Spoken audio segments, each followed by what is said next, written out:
Amados, queremos falar nesta noite sobre a Páscoa do Senhor, né? Hoje é o domingo de Páscoa.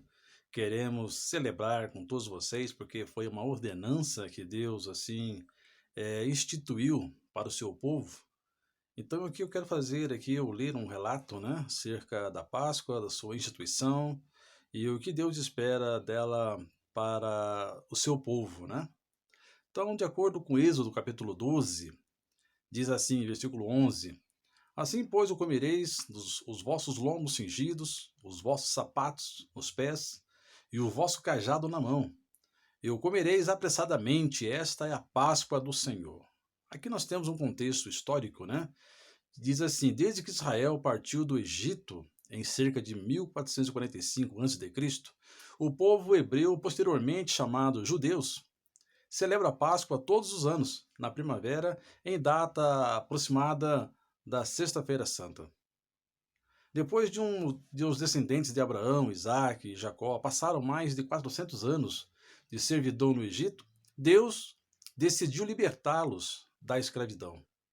Suscitou Moisés e o designou como líder do Êxodo.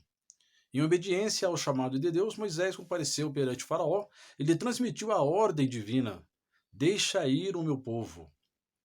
Para conscientizar Faraó da seriedade dessa mensagem da parte do Senhor, Moisés, mediante o poder de Deus, invocou pragas como julgamento para o Egito.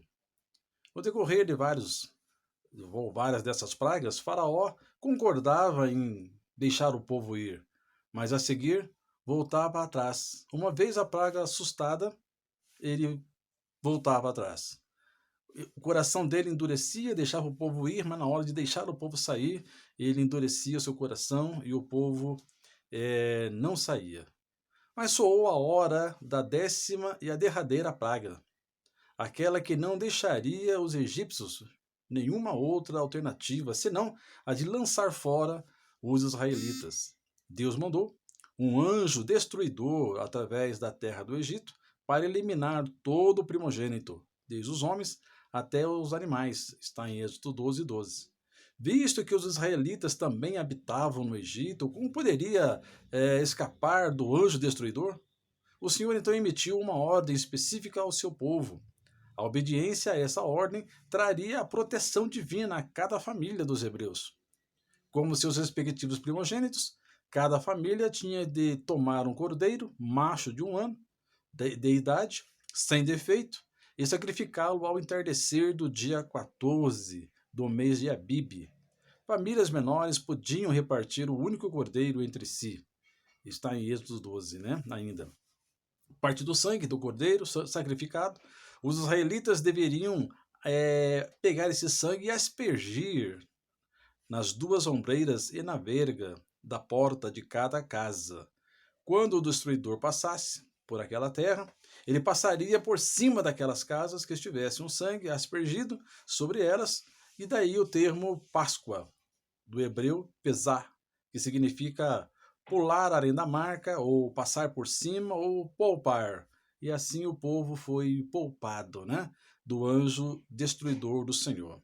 Assim, pelo sangue do cordeiro morto, os israelitas foram protegidos da condenação, a morte executada contra todos os primogênitos egípcios.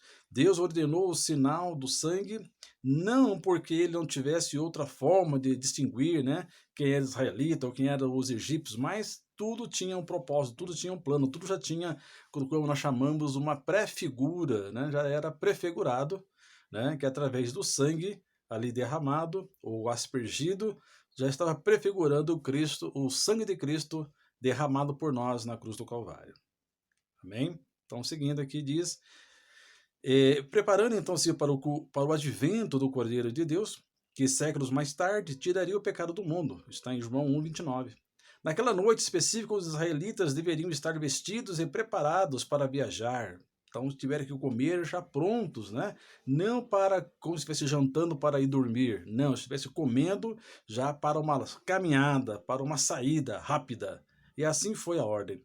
A ordem recebida era para assar o cordeiro e não fervi-lo. Olha só os detalhes, né? Deus se atenta para os detalhes, né? Mandou cozer, ou seja, assar e não cozer. Não era para comer cozido, fervido, mas sim assado. E preparar ervas amargas e pães sem fermento ao anoitecer. Portanto, estariam prontos para a refeição ordenada e para partir apressadamente, momento em que os egípcios iam se aproximar e rogar que deixassem o país. Tudo aconteceu conforme o Senhor dissera em Êxodo 12, 29 a 36. Assim foi, então, colocado, né, esta ordenança para que instituísse a Páscoa do Senhor. Preparou seu cordeiro de um ano, sem mancha, sem mácula, macho, e deveria ser assado, deveria ser comido já com as vestimentas para sair, para preparando para uma saída rápida, apressadamente. Tudo isso preparado pelo Senhor. E pela fé, eles fizeram isso. Pela fé, eles pegaram, obedeceram e cumpriram esta ordenança do Senhor. Quando o Senhor nos dá uma ordem, então é para ser cumprida, é para ser observada. Ele tem nos dado várias leis e muitas vezes nós é, desobedecemos.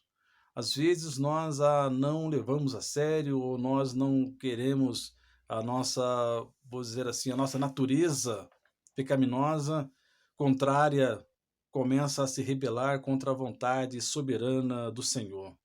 E muitos problemas podem ocorrer quando nós assim nos comportamos sem obedecer estritamente a ordem de Deus. Mas Israel fez conforme Deus falara. Pegaram o cordeiro, sacrificaram, pegaram o seu sangue, colocaram nas vergas, colocaram então nos umbrais das suas portas, e o anjo destruidor, ao ver o sangue, ele não destruiu ali o primogênito que estava naquela casa. A Páscoa, então, na história israelita. A partir daquele momento, então, da história, o povo de Israel, o povo de Deus, ia celebrar a Páscoa toda a primavera, obedecendo às instruções divinas de que aquela celebração seria estatuto perpétuo, conforme Deus falou em Êxodo 12, 14. Era, porém, um sacrifício comemorativo, exceto o sacrifício inicial no Egito, que foi um sacrifício eficaz. Antes da construção do templo, em cada Páscoa, os israelitas reuniam-se segundo suas famílias e sacrificavam um cordeiro. Retiravam todo o fermento de suas casas e comiam ervas amargas, mas o mais importante recontavam a história de como seus ancestrais experimentaram o êxodo milagroso na terra do Egito e na sua libertação da escravidão. Desculpa. Então, amados, a Páscoa no sentido histórico, no sentido, os israelitas começaram depois a celebrar a Páscoa e eles tinham que contar com detalhes, então, como é que foi aquele episódio, né? Como é que se deu aquela ordenança do Senhor. Então, não era simplesmente o celebrar, mas era também contar como é que Deus os arrancara com mãos fortes do Egito. Então, o simbolismo, né, aquela festa, aquele memorial, tinha todo esse aparato em ter que participar daqueles elementos, né, do pão asmo, comer ervas amargas, participar então de tudo aquilo ali, né, sacrificar um cordeiro, comê-lo assado, mas tinha que se contar também a história. Então, Deus, ele é detalhista, ele quer então que nós venhamos a observar então os detalhes também e relatar como é que foi. Então, no dia de hoje, não é simplesmente chegar e celebrar a Páscoa, mas sem ter um relato. É necessário, é importante que se relate, é necessário que se diga como que se deu esse fato, como surgiu, e a importância dele para nós como igreja hoje. A nossa Páscoa hoje, ela é celebrada mensalmente, né, através da ceia do Senhor. Então, vamos lá. Então, mais importante, então, seria também recontar a história, né, de como seus ancestrais, como foi que se deu, então, a instituição e como foi que houve a libertação da escravidão, e assim de geração em geração. O povo hebreu relembrava a redenção divina, seu livramento do êxodo, né? Uma vez construído o templo, Deus ordenou que a celebração da Páscoa e o sacrifício do Cordeiro fossem realizados em Jerusalém. Registrava várias ocasiões em que uma Páscoa, especialmente relevante, foi celebrada na Cidade Santa, né, em Jerusalém.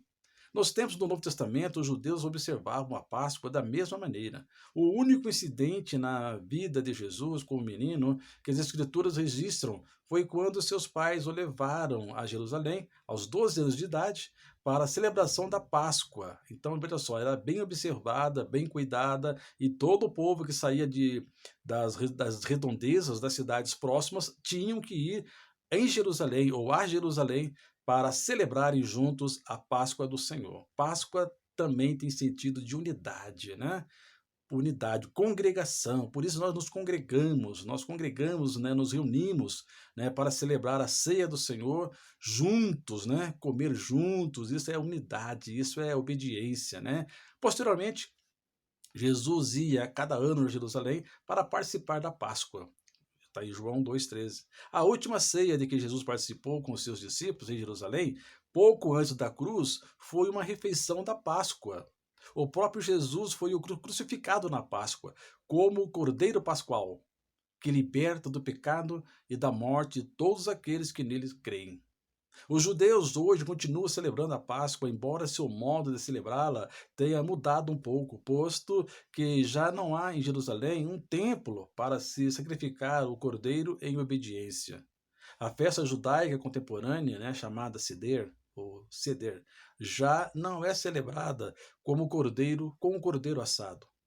Mas as famílias ainda se reúnem para a solenidade. Retiram-se cerimonialmente das casas judaicas e o pai da família narra toda a história do Êxodo.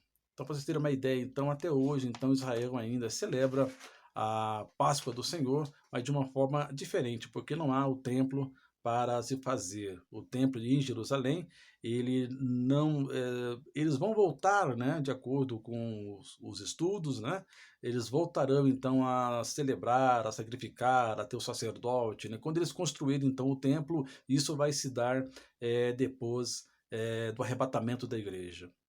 A Páscoa e Jesus Cristo.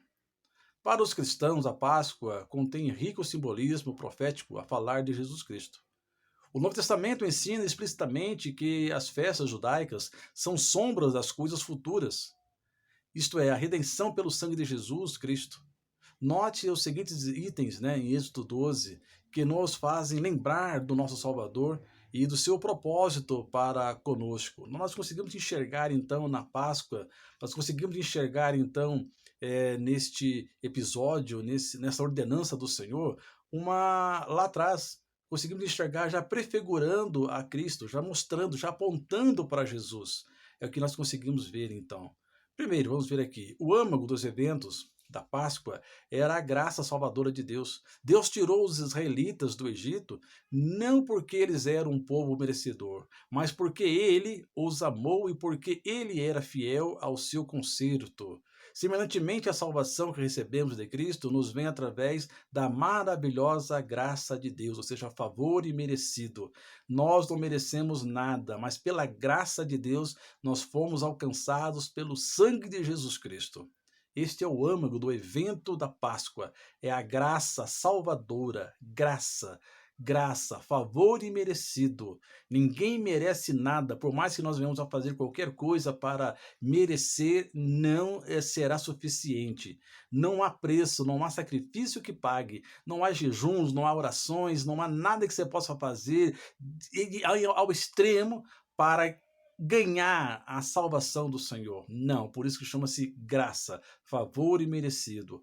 Lógico que nós temos que nos santificar, nós temos que orar, nós temos que jejuar, nós temos que buscar a face do Senhor, mas não como troca, como moeda de troca para a salvação. Não, é a graça redentora gratuita do Senhor. Segundo ponto, o propósito do sangue aplicado às vergas das portas era salvar da morte o filho primogênito de cada família. Esse fato prenuncia o derramamento de sangue de Cristo na cruz, a fim de salvar da morte e da ira de Deus contra o pecado. Então, o propósito desse sangue, então, aplicado nas vergas das portas, era para salvar o primogênito, para salvar de cada família. Então, trouxe salvação, já prenunciava né? O derramamento de sangue de Cristo na cruz do Calvário seria derramado por nós. E nós temos que ter essas marcas de sangue de Cristo em nós. O cristão tem que ter essas marcas em seu coração. Terceiro ponto, o Cordeiro Pascual era um sacrifício. A servir de substituto do primogênito, isto pronuncia a morte de Cristo em substituição à morte do crente. Paulo expressamente chama Cristo como o Cordeiro da Páscoa, que foi sacrificado por nós. Então o Cordeiro Pascual foi aquele que se tornou sacrifício no nosso lugar. Ele se fez, então, pecador, morrendo na cruz. Maldito era o lugar para qual as pessoas eram colocadas, naquela cruz, naquele madeiro, mas ele se fez por nós, mesmo sem nenhum pecado, ele morreu para nos dar, então, a salvação, a libertação. Este é o sentido, então, do Cordeiro Pascual. Quarto ponto, o cordeiro macho separado para a morte tinha de ser sem mácula. Este fato prefigura a impecabilidade de Cristo, o perfeito Filho de Deus, ou seja, aquele cordeiro, né, sem mancha, de um ano, macho, era o que de mais puro, humanamente falando, tinha-se na face da terra. Mas mesmo assim não totalizava ou não supria a libertação total da humanidade. É necessário que alguém, um homem, que uma pessoa viesse e se entregasse totalmente sem mancha, sem mácula, sem pecado algum. E somente uma pessoa poderia fazer isso, a não ser o próprio Deus. Jesus Cristo se fez então cordeiro, imaculado, sem pecado, derramou seu sangue por nós. Por isso então que é o Cordeiro de Deus, como diz João. Eis aí, o Cordeiro de Deus que tira o pecado do mundo. Quinto ponto. Alimentar-se do cordeiro representava a identificação da comunidade israelita com a morte do cordeiro. Morte é esta com os salvos da morte física. Assim como o caso da Páscoa, somente o sacrifício inicial, a morte dele na cruz, foi um sacrifício eficaz.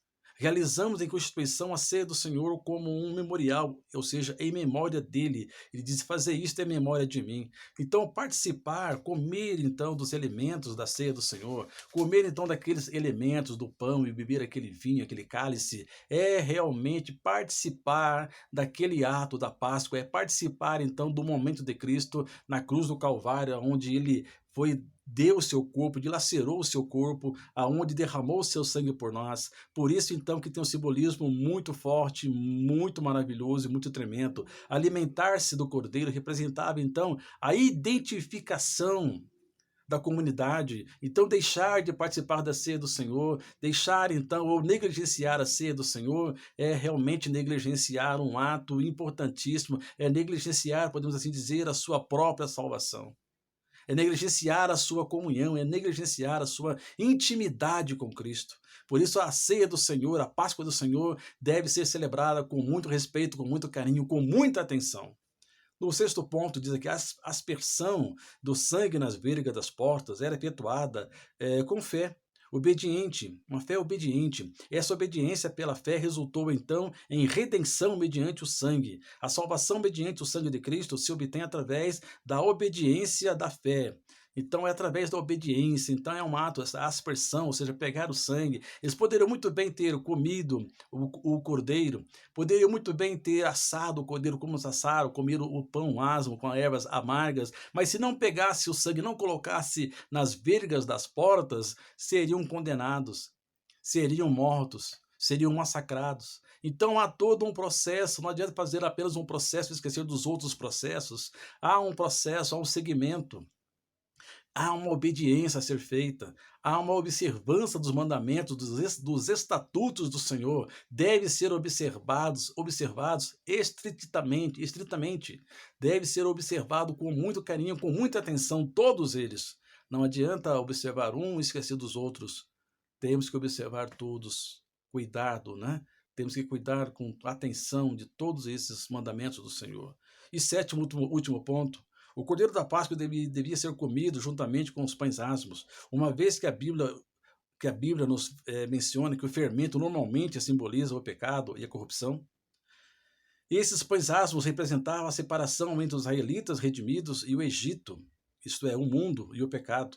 Semelhantemente, o povo redimido por Deus é chamado para separar-se do mundo pecaminoso e dedicar-se exclusivamente a Deus. Então, esta obediência, essa ordenança de comer então os pães asmos, pães sem fermento, representava então uma separação. E nós temos que nos separar das coisas que nos envolvem neste mundo. Temos que tomar então consciência disso. E os dias estão findos. Cristo está à porta para buscar a sua igreja. E nós temos que tirar essa mistura. O mundo tenta nos misturar, o mundo tenta nos envolver com seus atrativos, o mundo tenta nos chamar a atenção para as coisas levianas, para as coisas pecaminosas, para as coisas que desagradam a Deus. Mas como cristão, nós temos que, neste ano, 2020, ao celebrarmos a Páscoa do Senhor, ao celebrarmos então mais uma vez essa oportunidade, estamos vivendo momentos difíceis, momentos de isolamento social, aonde a igreja está confinada, né? Cada um em suas casas, mas como igreja, louvando, obedecendo, servindo ao Senhor. Não uma igreja derrotada, não, nós não somos derrotados, somos fortes, fomos fortalecidos no Senhor, permanecemos fortes, permanecemos unidos, permanecemos ligados naquele que é Cristo. Somos, né, este povo que vai morar nos céus, esse povo que proclama, esse povo que tem fé, esse povo que não está abatido, esse povo que não está desamparado, que nunca foi desamparado pelo Senhor, de maneira alguma. Não é porque nós não estamos num templo que nós estamos derrotados, abatidos ou desprezados pelo Senhor. De forma alguma. A igreja é você. Onde você está, você é a igreja do Senhor, você proclama as verdades do Senhor, você tem o Espírito Santo de Deus na sua vida. Tome posse disso e deixe de ficar com esse pensamento de que somente no templo é onde é o lugar que se adora ao Senhor. E falar nisso, em João capítulo 4, perguntaram para o Senhor Jesus: Senhor, onde devemos adorar? É no Monte Gerizim, é em Jerusalém? Qual é o lugar para se adorar? O Senhor disse: olha, Deus é Espírito, o Pai é Espírito. Ele procura os adoradores que o adorem em espírito e em verdade. Não é nem no Monte Gerizim, não é nem em Jerusalém, é com você, no teu coração, é na tua casa, é onde você está. Aonde você estiver, você é um adorador, você é um crente, você é um filho de Deus. Por isso nós oramos, nós te agradecemos nesta noite, meu Pai, por essa bondade, por esse grande amor para com cada um de nós. Que venhamos a celebrar a Páscoa, que venhamos a celebrar a ceia do Senhor, que venhamos relembrar esse memorial muito importante e guardar a Tua palavra em nossos corações para nós não pecarmos contra o Senhor. E assim nós tomamos posse nesta noite desta palavra, nós tomamos posse nesta noite, meu Pai amado, desta bendita esperança que o Senhor é o nosso Deus, o nosso pastor, e nós estamos prontos, ó Pai querido, aguardando a sua volta iminente para buscar a sua igreja. Assim nós oramos, nós agradecemos em um nome de Jesus. Amém e amém.